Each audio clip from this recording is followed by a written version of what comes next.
వాస్తవం సార్. వీళ్ళు లెటర్ రాయా వాళ్ళు లెటర్ రాయా అయ్యగారు వచ్చే వరకు అమ్మ వెళ్ళిపోతుంది అన్నట్టు రైతు పరిస్థితి అయితే సార్ ఘోరమైన పరిస్థితి ఉంటుంది. ట్రాన్స్ఫార్మర్ రిపేర్కి ఇప్పటికి 20 రోజులు పడితే ఈ కొత్తగా వచ్చే రైతు డిస్కౌంట్తో ఖచ్చితంగా 2 నెలలు పడుతుంది సార్. అంత లోపల క్రాప్ ఎండిపోయే పరిస్థితి ఉంటుంది తప్ప ఇంకోటి ఉండదు. It is a practical issues. ఇంకొక మాట, ఇందాకటి నుంచి ముషరఫ్ గారు కానీ మాట్లాడినటువంటి అన్ని డిస్కౌంట్స్కి సంబంధించిన వ్యక్తులు కానీ చెప్తున్నది ఏంటంటే మేము కంప్లీట్గా కోఆర్డినేషన్ చేసుకుంటామంట. కానీ జీవోలోనే క్లియర్గా రాసింది సార్, రైతు డిస్కామ్కి ఇతర డిస్కామ్ల నుంచి వచ్చేటటువంటి సేవలకు వీలింగ్ ఛార్జెస్ వసూలు చేస్తామని చెప్పి రాసింది. అదెంత ఉంది సార్? 6,000 కోట్ల రూపాయలు అవుతుంది పర్ యానం.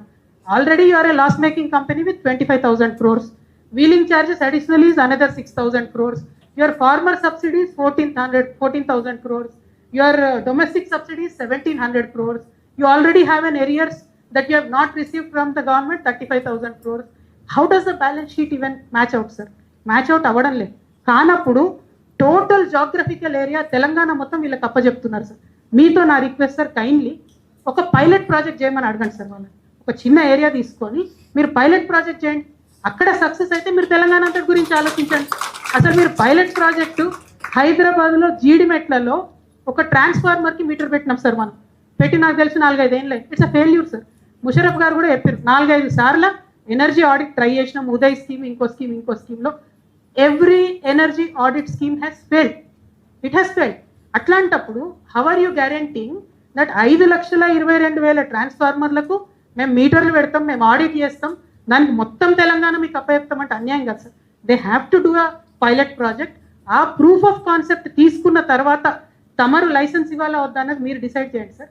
కానీ without a pilot project total geographical area అప్పచెప్పడం అన్నది మాత్రం రైతులకు అన్యాయం అవుతుంది సార్. ఒక ఉపద్రవం వచ్చిన జనవరి, ఫిబ్రవరి, మార్చ్లో హైయెస్ట్ డిమాండ్ ఉంటుంది సార్. ట్రాన్స్ఫార్మర్లు పేలిపోతూ ఉంటాయి. ఆ టైంలో మాత్రం ఎట్టి పరిస్థితుల్లో ఇప్పుడు ఉన్నటువంటి మనుషులు అందేటటువంటి పరిస్థితి ఉండదు సార్. ఇంకొక మాట సార్, విద్యుత్ ఉద్యోగులు నిజంగా మొదటి నుంచి కూడా చాలా ఇబ్బంది పడి కష్టపడి తెలంగాణ రాష్ట్రం వచ్చిన తర్వాత 24 hours కరెంట్ ఇవ్వడానికి చాలా ప్రయత్నం చేసినారు సార్. చేసిన తర్వాత వాళ్ళకి అన్ఫార్చునేట్లీ అన్యాయం జరిగింది సార్. ఏదైతే 1,200 మంది విద్యుత్ ఉద్యోగులను ఆంధ్రాకు పంపించినామో ఆనాడు అక్కడ చంద్రబాబు నాయుడు గారు ఉంటే వారు చేర్చుకోలేదు. తర్వాత సబ్సిక్వెంట్గా వాళ్ళు కోర్టుకు పోయిన మళ్ళీ all of them were reverted back along with 500 more employees sir. ఇప్పుడు ఈ ఇష్యూ ఎందుకు చెప్తా ఉన్నంటే సార్, నేను 1,700 మంది ఆంధ్ర ఎంప్లాయీస్ వచ్చి వాళ్ళ సీనియారిటీ యూజ్ చేసుకొని మన తెలంగాణ ఎంప్లాయీస్కి డిమోషన్ ఇచ్చి వాళ్ళు పైకి వచ్చేసారు. ఇప్పుడు ఏం చేసిండ్రు, రైతు డిస్కామ్లో మేము ప్రమోషన్లు ఇస్తాం అనగానే ఆల్రెడీ ఆంధ్ర సీనియర్ ఎంప్లాయీస్ మళ్ళీ రైతు డిస్కామ్కి అప్లై చేస్తున్నారు సార్. మళ్ళీ వీళ్ళకి ఇక్కడ ప్రమోషన్ అంటే వీళ్ళకు డబుల్ ప్రమోషన్, మన తెలంగాణ వాళ్ళకు డిమోషన్ అవుతున్నారు సార్. ఇప్పుడు తెలంగాణ రాష్ట్రం వచ్చిందే తెలంగాణ ఎంప్లాయీస్ కోసం సార్. వచ్చిన తర్వాత కష్టపడి పనిచేసిందే తెలంగాణ ఇంజనీర్లు. ఖచ్చితంగా ఆంధ్ర నుండి అనుకోకుండా చాలా ఫోర్స్ఫుల్గా వచ్చారు సార్. ఎందుకంటే మన కర్మగాలి ధర్మాధికారి కమిషన్ వచ్చింది, వచ్చి వాళ్ళు విభజన చట్టాలను పక్కకు పెట్టి వాళ్ళు ఇచ్చిన తీర్పుతోని ఎంప్లాయీస్ ఇక్కడికి వచ్చింది. ఎందుకు ఈ మాట చెప్తా ఉన్నట్టు sir, our state is born out of N emotion. మన ఎలక్ట్రిసిటీ రంగంలో ఆంధ్ర వాళ్ళ పెత్తనం ఇంకా ఉండడం అనేది కరెక్ట్ కాదు సార్. ఆ ఆంధ్ర ఎంప్లాయీస్ అందరితో రైతు డిస్కౌంట్ నడుపుతామంటే రైతులకైతే న్యాయం జరగదు. ఆంధ్ర నుండి వచ్చినటువంటి ఎంప్లాయీస్ వీళ్ళకి హక్కు ఉండి రాలేదు సార్, హక్కు లేకుండా వచ్చింది. ఆంధ్ర నుండి హక్కు భుక్తంగా వచ్చిన వాళ్ళతో మనకు ప్రాబ్లం లేదు. హక్కు లేకుండా వచ్చిన ఈ ఎంప్లాయీస్ని మాత్రం లూప్ లైన్లో వేస్తేనే, మన తెలంగాణ ఎంప్లాయీస్కి ప్రమోషన్స్ ఇస్తేనే ఖచ్చితంగా మనకు న్యాయం జరుగుతుంది సార్. ఇంకొక మాట చెప్పాలి సార్, ఇందాక ఎనర్జీ ఆడిట్ గురించి రిపీటెడ్గా మనం మాట్లాడుతూ ఉన్నాము. there is something called as a give me a water sir there is something called as a chief electrical inspectorate sir. They inspect what are the profits or losses made by an Andhra person is in charge sir. There is a Redco chairman, an Andhra person is a chairman today. There is Genco, idhar Andhra directorlu, mana southern discom idhar Andhra directorlu.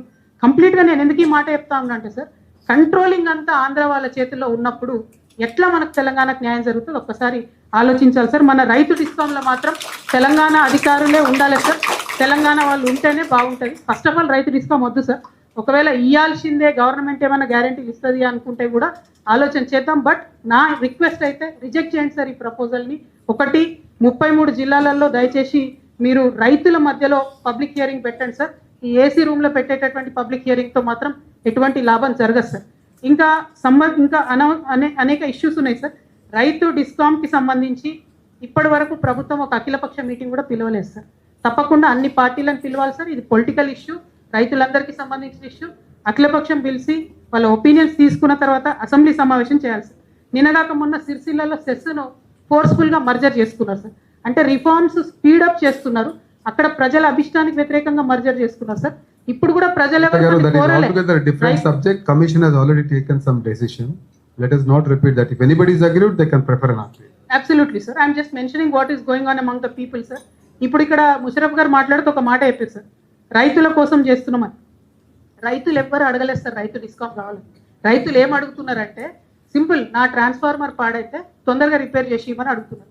ఇప్పుడు ఉన్నటువంటి 2 డిస్కామ్లలో ఎక్కువ ఎంప్లాయీస్ని పెంచుకున్నా, సర్వీసెస్ని ఎక్కువ చేసుకున్నా కూడా సరిపోతుంది sir.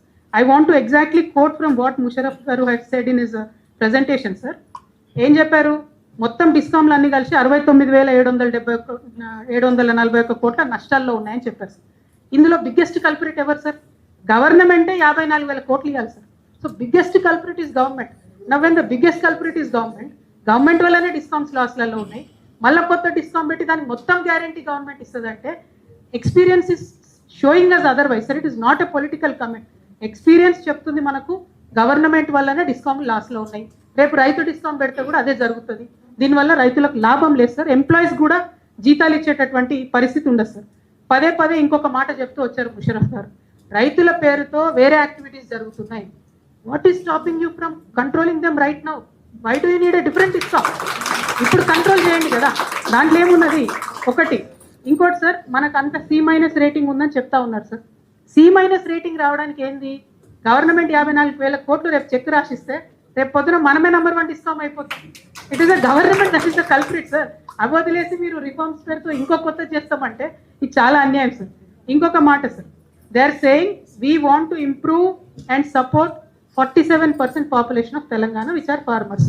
Fair enough. My straight question to you sir, ఇవాళ మీరు ఎన్ని గంటలకు కరెంట్ ఇస్తున్నారు, ఎన్ని గంటలకు ఇంప్రూవ్ చేస్తారు? ఇవాళ మీరు 8 గంటలు ఇస్తున్నారు, రేపు 16 గంటలకు ఇంప్రూవ్ చేస్తారంటే పెట్టుకుందాం డిస్కౌంట్. ఇవాళ 10 గంటలు ఇస్తున్నాం, రేపు 12 గంటలు ఇస్తామంటే పెట్టుకుందాం డిస్కౌంట్. అసలు ఇవాళ ఇస్తలేరని మీరు ఫీల్ అయ్యే కొత్తది పెట్టుకుంటారు కదా. అంటే as of now you are not servicing the farmers అని ప్రభుత్వం తరఫున మీరే ఒప్పుకున్నందుకు ధన్యవాదాలు సార్. అదేవిధంగా ఇంకో మాట చెప్తా ఉన్నారు, సేమ్ వర్పాటిం వారి దాంట్లోంచి చెప్తున్నా సార్ నేను. రైతులకు సంబంధించి డెడికేటెడ్ టీం లేదు అంటున్నారు. పెట్టండి కదా సార్. ఇప్పుడు కొత్త టీం ఎందుకు, కొత్త డిస్కౌంట్ ఎందుకు? దానికి డెడికేటెడ్ టీం పెట్టండి. రైతు ప్రభుత్వం అని చెప్పుకుంటున్నారు, సపరేట్ టీం పెట్టండి. Who stopping you from addressing? ఇంకొక హారబుల్ ఫ్యాక్ట్ చెప్పినారు సార్, 600 మంది రైతులు ఎలక్ట్రిసిటీ సిబ్బంది చనిపోయినారని చెప్తా ఉన్నారు sir. Why are you not training them sir? మీరు సేఫ్ గార్డ్స్ మీరు తీసుకోవాలి కదా, దానికి డిస్కౌంట్ ఎందుకు సార్?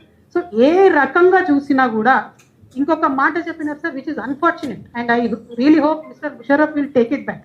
ఏమంటున్నారంటే కొత్త డిస్కౌంట్ క్రియేట్ చేయకపోతే verbatim, I just wrote it down as you were speaking, agriculture will be second priority. So is your government second priority agriculture? Is it not number 1? That you have to take it back. When you are clearly saying your second priority now is agriculture, రేపు పొద్దున separate discount పెట్టి -25,000 కోట్లతో ఇంకో discount పెట్టి అప్పుడు first priority ఎట్లయితుంది? అప్పుడు దాని లాభాల్లోకి ఎట్లా తీసుకొస్తారు? ఈ ప్రశ్న మాత్రం మీరు తప్పకుండా జవాబు చెప్పాలి సార్, లేదంటే వారు ఆ మాట వెనక్కి తీసుకోవాలి సార్. ఇంకొక మాట సార్, ఏం చెప్తూ వచ్చారు, మేము రైతుకు మీటర్ పెట్టము అని పదే చెప్తూ వచ్చారు. జియో నంబర్ 44లో ఇట్ సేస్ అదర్వైజ్. ఏం చెప్తుంది GO number 44?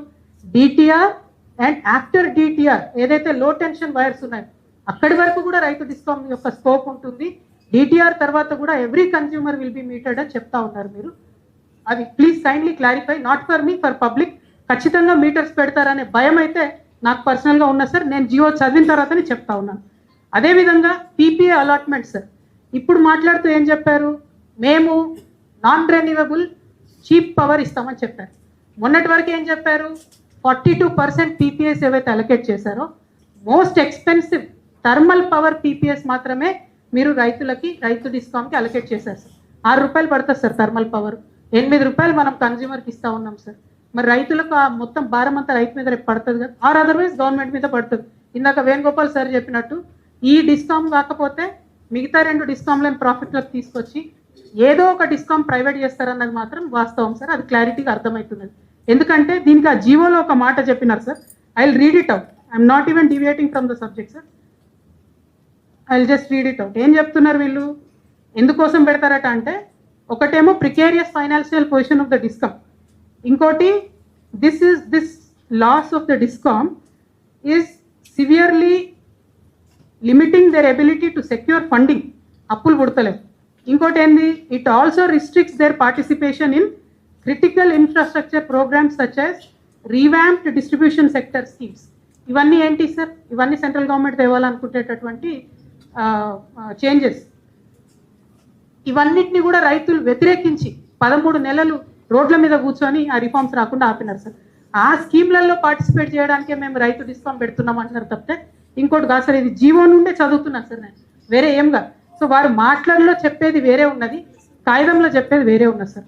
That is why I'm time and again saying government is working with a malafide intention sir. ఇది మాత్రం ఒకవేళ రైతు డిస్కౌంట్